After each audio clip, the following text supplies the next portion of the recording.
नमस्कार, आप देख रहे हैं रियल टुडे। देश दुनिया की बड़ी खबरों में आपका स्वागत है। मैं हूं आपके साथ श्वेता। आज के मुख्य समाचारों में बात करेंगे, लेकिन मुख्य समाचारों की ओर बढ़ने से पहले एक नजर सुर्खियों पर। भारत में सीएए लागू होने के बाद अमेरिका ने क्या प्रतिक्रिया दी? नीतीश मंत्रिमंडल में होंगे जेडीयू कोटे के 9 मंत्री, शपथ लेने वाले नेताओं को सीएम का फोन। होलिका दहन की आग में कच्चा सूत क्यों चढ़ाया जाता है, जानिए इसका महत्व। खत्म होगा इंतजार, आज लोकसभा चुनावों की तारीखों का ऐलान कर सकता है इसी, जाने कैसा हो सकता है शेड्यूल। बेटी को यूं दुलार करते दिखे आमिर खान, इरा खान ने इस तरह किया पिता को बर्थडे विश। ये तो थी सुर्खियां, अब चलते हैं बड़ी खबरों की ओर। अमेरिका ने भारत में नागरिकता संशोधन अधिनियम यानी सीएए पर प्रतिक्रिया दी है। अमेरिका के स्टेट डिपार्टमेंट के प्रवक्ता मैथ्यू मिलर ने एक सवाल के जवाब में कहा कि इस अधिनियम को कैसे लागू किया जाएगा, इस पर हमारा ध्यान है। भारत में नागरिकता संशोधन कानून यानी सीएए को लागू करने का नोटिफिकेशन जारी हो चुका है, उसके बाद से ही अब ये देश भर में लागू हो गया है। विपक्ष सीएए के खिलाफ विरोध कर रहा है, तो वहीं अब इस पर अमेरिका ने भी प्रतिक्रिया दी है। अमेरिका ने गुरुवार को कहा कि वह भारत में सीएए की सूचना को लेकर चिंतित है और इसके कार्यान्वयन पर बारीकी से नजर रख रहा है। अमेरिका के स्टेट डिपार्टमेंट के प्रवक्ता मैथ्यू मिलर ने अपनी डेली ब्रीफिंग के संवाददाताओं के सवालों का जवाब देते हुए यह बात कही है। बिहार में मंत्रिमंडल विस्तार होना है। करीब 45 दिन बाद नीतीश सरकार में नए मंत्रियों को शपथ दिलाई जाएगी। ये मंत्रिमंडल विस्तार वैसे तो 14 मार्च यानी गुरुवार को होना था, लेकिन बीजेपी कोटे से बनने वाले मंत्रियों के नाम फाइनल नहीं हो पाए हैं। इसी वजह से ये विस्तार टल गया है। अभी नीतीश कुमार समेत 9 मंत्री हैं, जिसमें बीजेपी कोटे से 2 डिप्टी सीएम सम्राट चौधरी और विजय सिन्हा भी शामिल हैं। इन सब ने 28 जनवरी को शपथ ली थी। इनके साथ ही जेडीयू के विजय चौधरी, विजेंद्र यादव और श्रवण कुमार ने मंत्री पद की शपथ ली थी। बिहार में 36 मंत्री हो सकते हैं। अभी सीएम समेत 9 मंत्री हैं। इसका मतलब ये कि 27 नेताओं को मंत्रिमंडल जगह मिल सकती है। फाल्गुन महीने की पूर्णिमा के दिन होली खेली जाती है, लेकिन इससे एक रात पहले होलिका दहन करने का विधान है। होलिका दहन को शास्त्रों में बुराई पर अच्छाई की जीत का प्रतीक माना जाता है। होलिका दहन की आग को नकारात्मकता नष्ट करने वाला माना जाता है।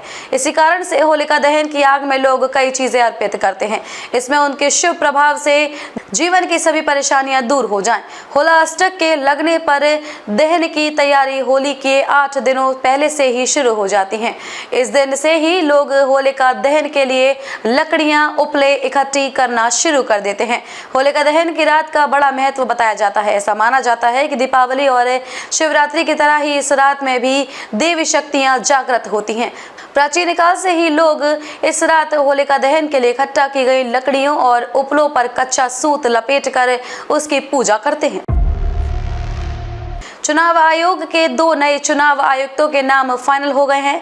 प्रधानमंत्री की अध्यक्षता में गुरुवार 14 मार्च को हुई सिलेक्शन कमेटी की बैठक में केरल के ज्ञानेश कुमार और पंजाब के बलविंदर संधू का नाम फाइनल हो गया है। इस बैठक में विपक्ष के नेता अधीर रंजन ने भी शामिल हुए थे। इसी बीच सूत्रों ने कहा है कि चुनाव आयोग ने आज शुक्रवार 15 मार्च को लोकसभा चुनाव के लिए तारीखों का ऐलान करने का उम्मीद है। चुनाव के ऐलान के बाद से ही देश में चुनावी आदर्श आचार संहिता लागू हो जाएगी। सूत्रों के मुताबिक जम्मू कश्मीर में लोकसभा चुनाव और विधानसभा चुनाव एक साथ कराए जा सकते हैं। मुख्य निर्वाचन आयुक्त राजीव कुमार ने बुधवार को जम्मू कश्मीर का दौरा किया है। इस दौरान उन्होंने कई राजनीतिक दलों के प्रतिनिधियों से मुलाकात की है। सभी दलों ने जम्मू कश्मीर में लोकसभा के साथ साथ विधानसभा चुनाव कराने की भी मांग की है। बॉलीवुड के मिस्टर परफेक्शनिस्ट आमिर खान ने 15 मार्च को अपना 59वां जन्मदिन मनाया है। इस खास मौके पर उनकी लाडली आयरा खान ने अपने पापा को एक खास अंदाज में बर्थडे विश किया है। आयरा खान ने अपने पिता आमिर खान के बर्थडे पर जमकर प्यार बरसाया। उन्होंने सोशल मीडिया पर शादी की कई अनसीन तस्वीरें शेयर की, जहां सुपरस्टार अपनी बेटी को लाड करते हुए दिखाई दे रहे हैं। आयरा खान ने इंस्टाग्राम पर अपनी शादी की कई अनदेखी तस्वीरें शेयर की हैं, जहां आमिर खान अपनी बेटी पर जमकर प्यार बरसाते हुए नजर आ रहे हैं। इन तस्वीरों में पिता और बेटी का खूबसूरत सा बॉन्ड देखने को मिल रहा है। एक तस्वीर में मिस्टर परफेक्शनिस्ट अपनी बेटी अरानी के बाल संवारते हुए दिखाई दे रहे हैं, तो वहीं किसी एक अन्य फोटो में आमिर आयरा को प्यार से माथे पर किस करते हुए दिखे हैं। कैसे लगे समाचार कमेंट करके जरूर बताएं। वीडियो पसंद आया हो तो लाइक कीजिए। देश और दुनिया की बड़ी खबरों के साथ अपडेट रहने के लिए चैनल को सब्सक्राइब करें। खबरों में अब तक के लिए बस इतना ही। फिर होगी आपसे मुलाकात कुछ ऐसी ही खबरों के साथ। तब तक के लिए नमस्कार और देखते रहिए रियल टुडे।